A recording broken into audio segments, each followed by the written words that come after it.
Welcome to the Growth Plus Exit podcast, where owners of privately held middle market companies talk about founding, scaling, and exiting their businesses successfully. Learn how to maximize and monetize your business on your own terms. Let's get started.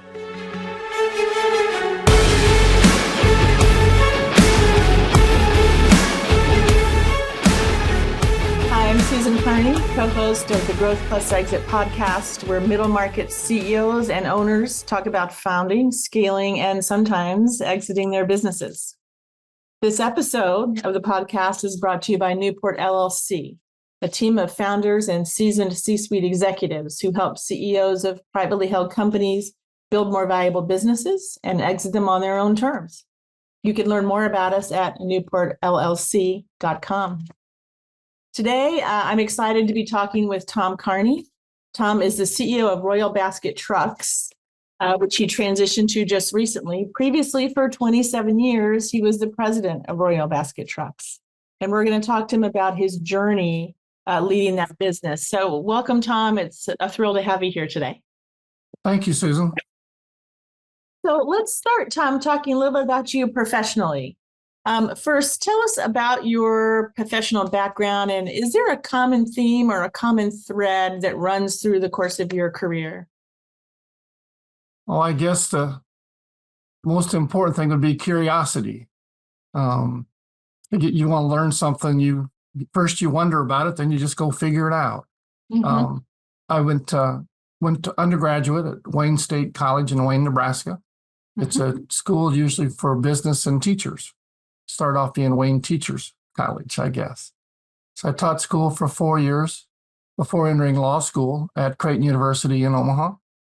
Mm-hmm. And there I figured out I wanted to know more about tax law. I'm one of those nerdy kinds that said, I can read this and it makes sense to me. And so then I went to Georgetown in Washington, D.C.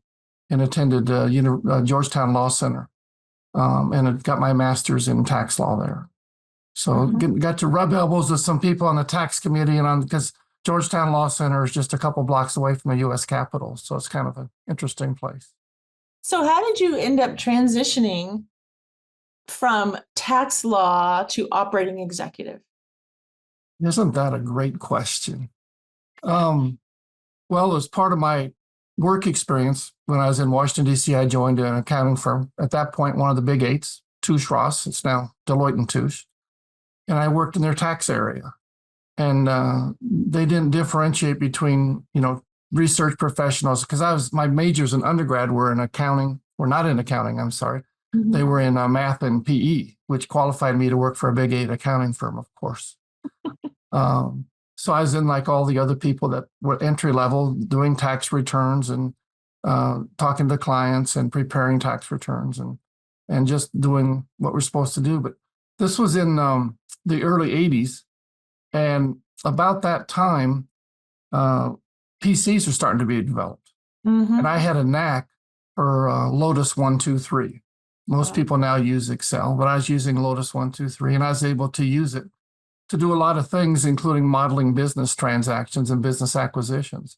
And one of my clients said, well, that's pretty cool. Let's do this and do that and do that. And we were able to do some hotel syndications and really produce numbers much quicker than they could at the other techniques and stuff then. And so eventually he hired me away to a small merchant banking company. And we bought several companies, and I was involved in doing acquisitions. With both my legal and my tax background, it came in handy for structuring the deals and also with trying to model the numbers. Because as you know, sooner or later, you better be able to prove something, what you're going to do if you're going to talk to people, either as investors or bankers or stuff. And so that's kind of how I got into the business world. Wow, that's fascinating. And it seems as though you left the Midwest to go east to get your master's degree in DC, but you got yourself back to the Midwest after that. Yeah, I grew up in Nebraska, which was a wonderful place to grow up. The people are fantastic. I'd like to tell people I grew up in the same place where Johnny Carson grew up, Norfolk, Nebraska. And I stayed in Washington, D.C. for about 6 or 7 years after graduating from Georgetown Law, and worked in public accounting and met my wife. She was also an accountant there, although she was a real accountant, not just a tax accountant. And then eventually, one of the companies that I said I joined one of my clients, my client bought a couple companies in the Chicago area. So we relocated to the Chicago area. Okay. Okay. Nice. And then how did you come to be involved with Royal Basket Trucks? And what is Royal Basket Trucks about? One of my favorite questions. When people think of a basket truck, they say, oh, yeah, you must be like on the back of those trucks on the booms that go up and change utility lines and stuff. I say, no, a basket truck is really just a laundry cart. So when people think of people escaping from prison, usually they're hiding at the bottom, the laundry's thrown on top, and they're pushing them back out the exit. So they don't all get to escape through the drain pipes like some other people on some more fascinating prison breaks. So the carts, you used to see them in the back of the post office, and nowadays you see them pretty much everywhere. A lot of you see in hospitality and hotels as they're doing collection, dirty linen and stuff. The reason I got into the business was in my prior business, we bought a series of companies, put them all together, and then sold them to a public company in 1996. So then, because I was basically the corporate treasurer and corporate secretary, they didn't need me anymore. So the unemployment line was my incentive to find something to do. And since I was able to buy companies and evaluate companies, I found a couple companies here in Wisconsin that caught my eye because I'm not a technical guy. I'm not an engineer. But I had to buy something that I could understand. And carts made out of wood and wire and vinyl and canvas, I could understand that. Mm-hmm. And so you've been there quite a long time. It seems like many people, myself included, have had a number of jobs over the course of their careers, but you've been there 27 years. What are some of the transitions you've seen in the business that have either been most challenging or most interesting to you? Well, it's been a heck of a ride because when I bought the business, there were really two businesses, and we spun one off after several years. And I had a partner initially. So I had to go through a partner divorce, which was always fun. Yeah. Our building caught on fire and burned. Had to relocate for 6 months and then come back. At the time when we bought the company, it was about 15 people and about $1.5 million in sales. Last year, we're over 200 people and substantially more on the top line. So the transition has been one of growth where you've had to wear a number of different hats. I didn't start off being the president. My partner at the time was the president for about 5 years. And then we said, we like each other, but maybe not in business. Yeah. So I was able to buy him out and then continue growing the company with the help of some incredibly good people along the way.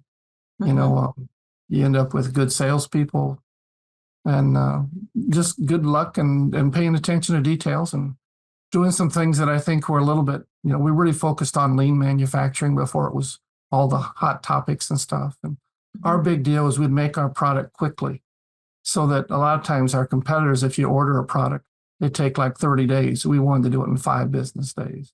And then our customers, if they were inventorying it, don't have to inventory as much. Or they can drop ship. It's a quicker lead time. So I don't know if I'm answering your question directly or not. It's just that it doesn't feel like it's the same company just doing the same thing as we continue to evolve, add product lines, add capabilities. We went from 25,000 square feet to over 200,000 square feet. On a little town called Darien, Wisconsin, population just over 1,500.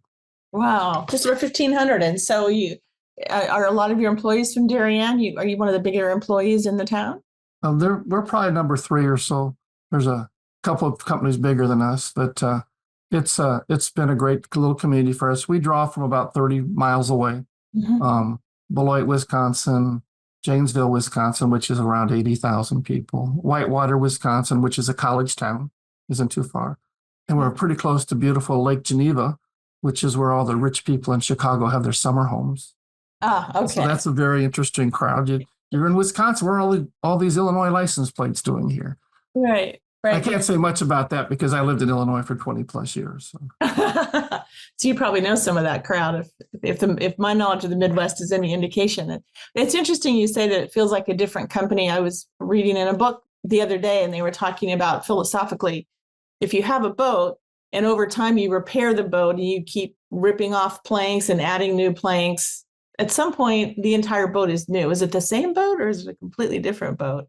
And it's kind of similar for businesses as you add products and get rid of divisions and add people and so on. It does take the feel of just a completely different entity from when you got there. Yeah, it's like basically we were making what I refer to as sewing carts with vinyl and plastic, and it had a wire frame and a wood base, kind of like you used to see in the post office. And now we make them out of all different materials, including plastic carts, including carts made out of PVC. We do sheet metal carts. So we continue to still make carts, just all different kinds. So nowadays, if you go into hospitality, even the carts the housekeepers use to turn down the rooms and refurbish the rooms and stuff. And we're introducing a motorized housekeeping cart there because from what I understand, the housekeepers aren't getting any bigger, but they need more stuff in the room all the time. So they load those carts down pretty good. Yeah. Yeah. So in that evolution of your business, growing to now be 200 employees and a much larger top line, what's one or maybe the most important lesson that you have learned about business, and what about yourself? I think the challenge is when you're a small company, i.e. 15 employees, it's much different than when you're a much larger company. Mm-hmm. No matter what size company you are, you can have as many systems as you want, but it's all about the people. And hopefully if you do the job right, you develop a culture. And that the culture takes care of a lot of other issues. Mm-hmm. I mean, you got to follow all the rules the government has and the state and stuff has.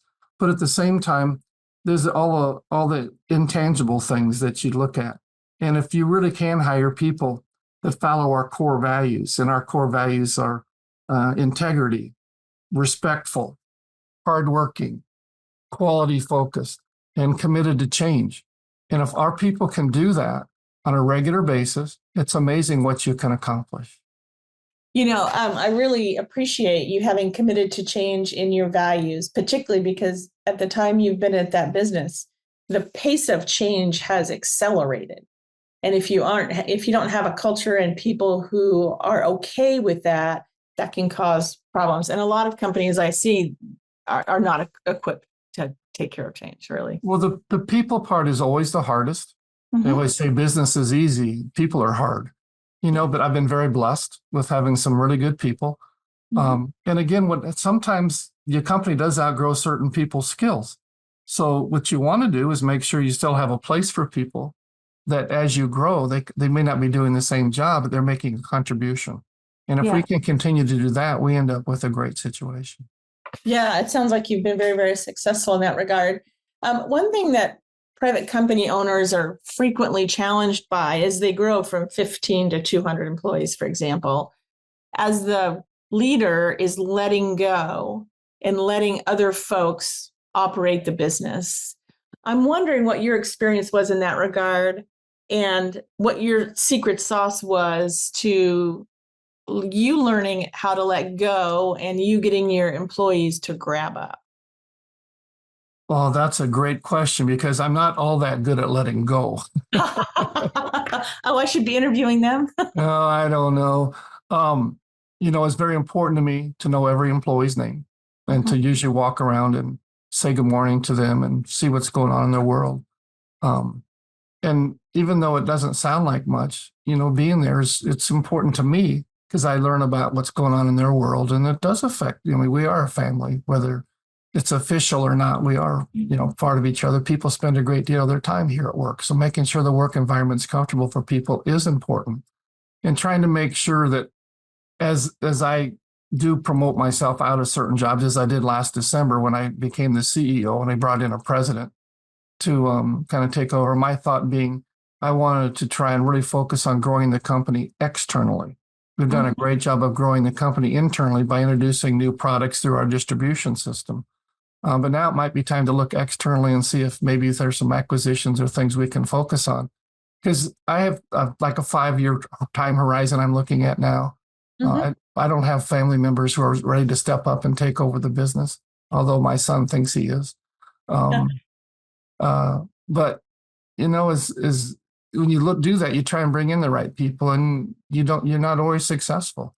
But if you can really work on hiring with your core values, and the hardest thing for me to do is to be brutally honest with people, and that that's one of the things I shy away from. I don't like confrontation, and it's like, no, that's part of your job. But just remember, talk in terms of facts. Make sure you have your little documents in line. And most people want to do a good job and they want to be successful. And it's your job to make sure that they have all the information they need. Because even in my case, sometimes I did that, or that's how that came across. It's like, that wasn't what I was intending. And if everybody, you can start the core values and everybody's intentions are good, communication gets very easy. You don't have to agree, but you have to be able to speak and you have to say why. And you have to be able to be pushed a little bit. And, just because you're the owner doesn't mean you have all the answers. That's for sure. Yeah, that's for sure. But I think your dedication to knowing your employees and checking in with them probably is a lubricant for that kind of communication, because they know you care. They know that you know them and what they're capable of. So that communication maybe is a little easier. Well, I hope so. What I've tried to do is to back out of that. We bought another building in the industrial park. So I'm at the west building now, if you will. It's kind of lonely, but but then I said, okay, so I'll try and do my walkabout once a week. I feel like Crocodile Dundee. I'll do my walkabout, and get to see everybody and see what's going on. And then I always come back with my questions, and I try to then work through the management team. And before I just run something and try and fix the problem. Sometimes that'd make it worse. It's like, tell me again why we're doing that. And then I get a good answer and figure out the right way to approach things. So it's been some training on my part and learning on my part too. Yeah. And why did you make that decision to bring in a president after all these years? Was it solely because you wanted to focus externally, or were there other dynamics? And how'd that transition go? Gail, our new president, started last December, but she'd been working with the company on and off for many years. At one point, we were between controllers, and she came in and for like a year was our acting controller and stuff. And she's been a consultant over time and stuff. And so she knows the company pretty well, and I got to know her pretty well. And she has a nice fit with the other members of the senior management team. Yeah. So, the hardest part is, being away from the people's tough, but then it's like, okay, Tom, do your job now. It's like, you have the legal and financial background, shuffle some papers, Well, be careful what you ask for. You've asked for an opportunity to spend time externally, and now you have it. I'm looking forward to it. And again, the networking is going to be more interesting. Yeah. Have time to do it and to do it well.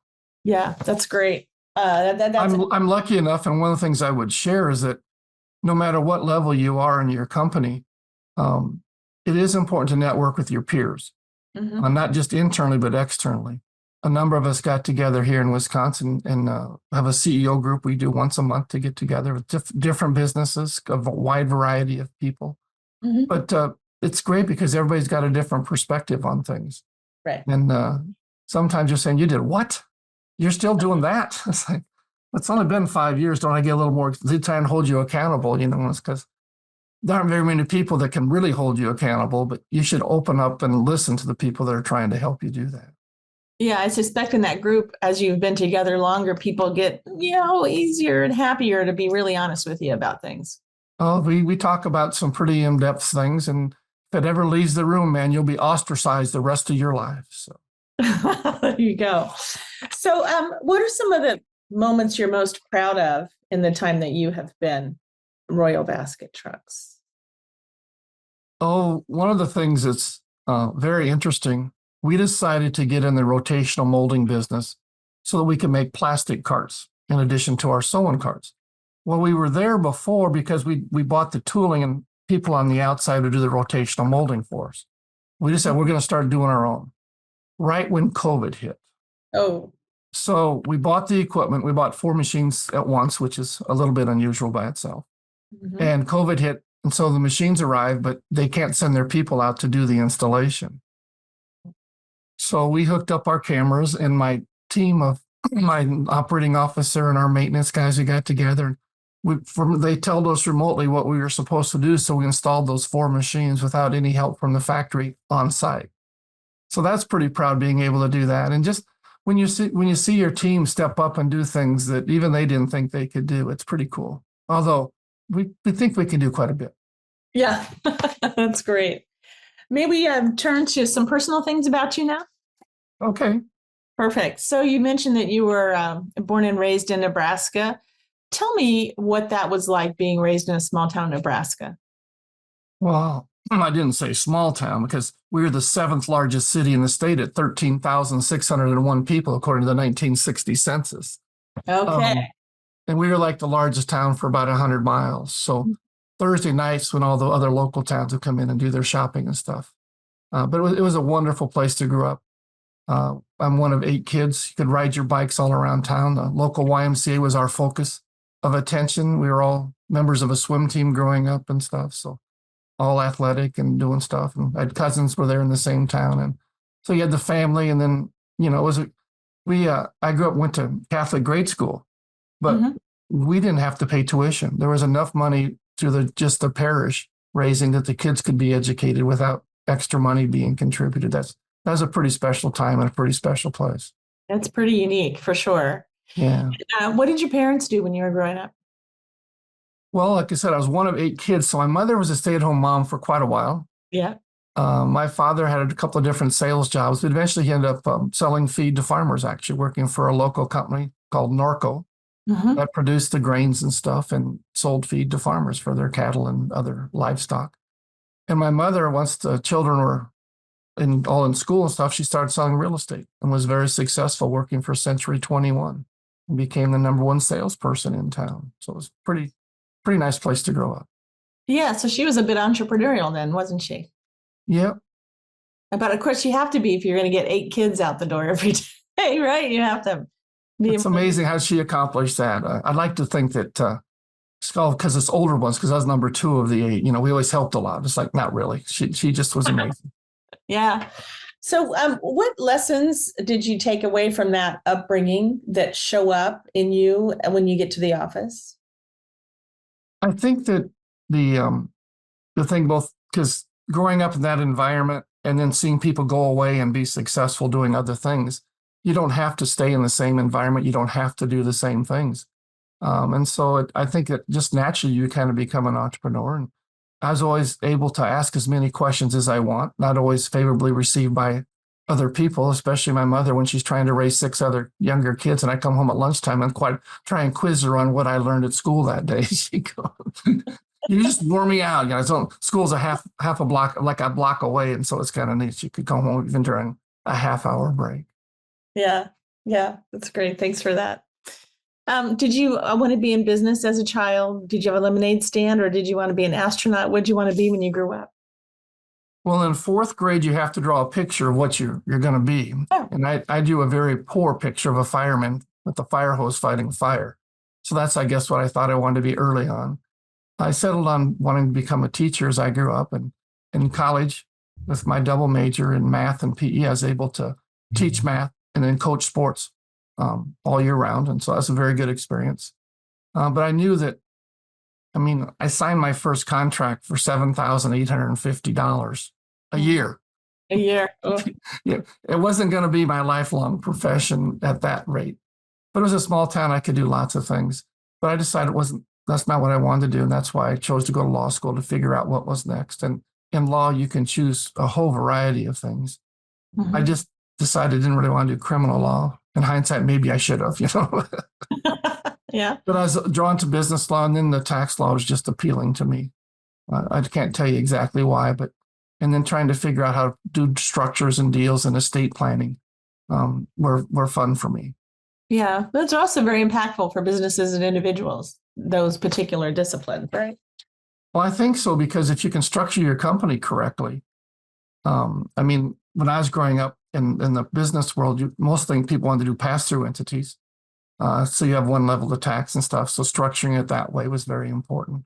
Nowadays, there are some other techniques out there that people can use, but still pass-throughs are still the most efficient way to run a business, whether it be an S corporation or a limited liability company or other partnership even, but that's not as common.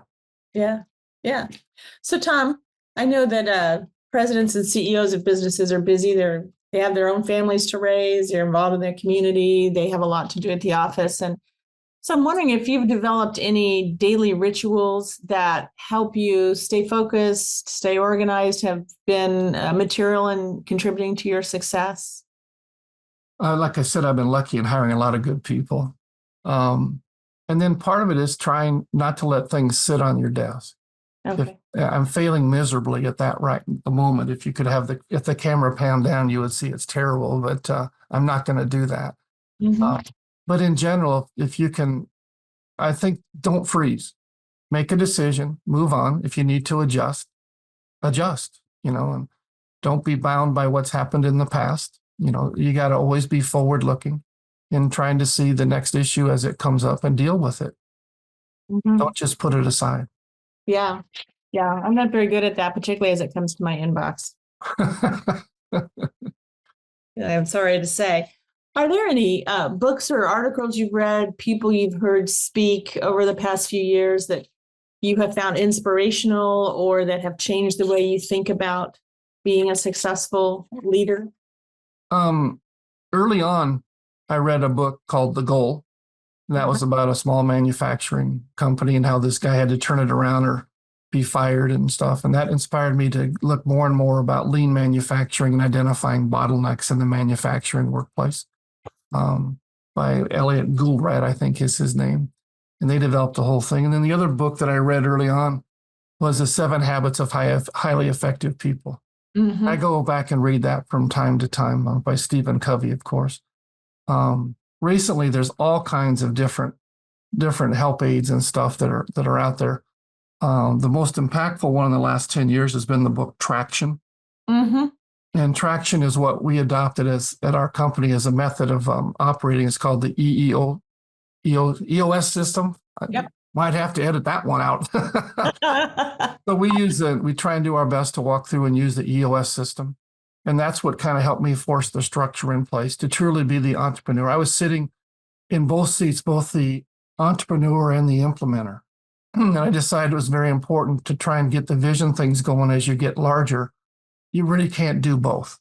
Mm-hmm. So that was the reason that kind of forced me. So using the traction model and the EOS model of running our business has helped me really focus. And I think for all small and mid-sized companies, it's really into. Oh, And I would definitely not try to self-implement. We tried that for a year, but call the EOS people and they can find an implementer in your area for you. It's worth every penny. get a pro to help you with that. Yeah. Great. Here's my last question.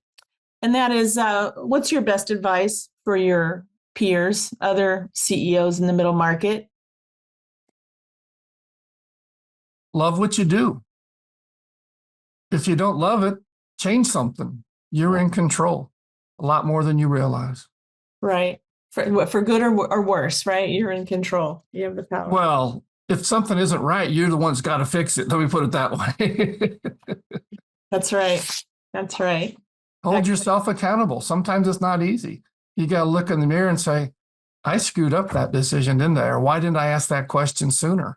And be honest about it. It's like, yeah, I should have known that, 6 months ago. What the heck? Yeah.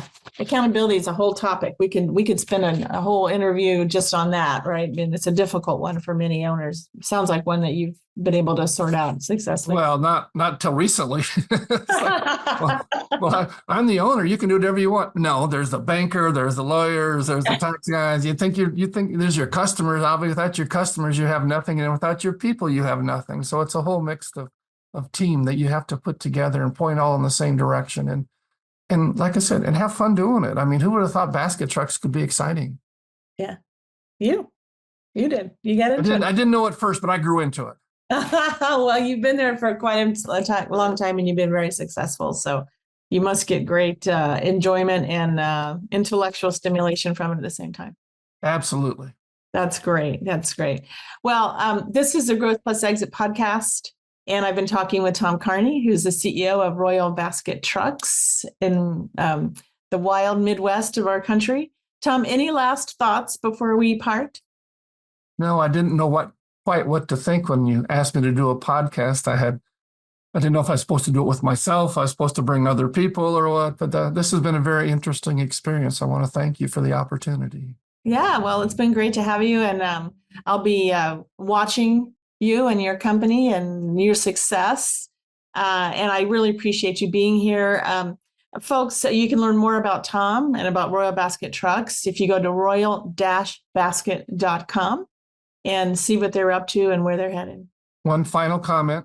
Yeah. When you look at a basket truck in the world that has black topping and white stripes, it's one of ours. Okay. I thought you were going to say when you see a basket in the world, don't mess with it because there might be a convict in there. That would have been a better statement. All right. Thank you so much, Tom. Thank you. Bye now.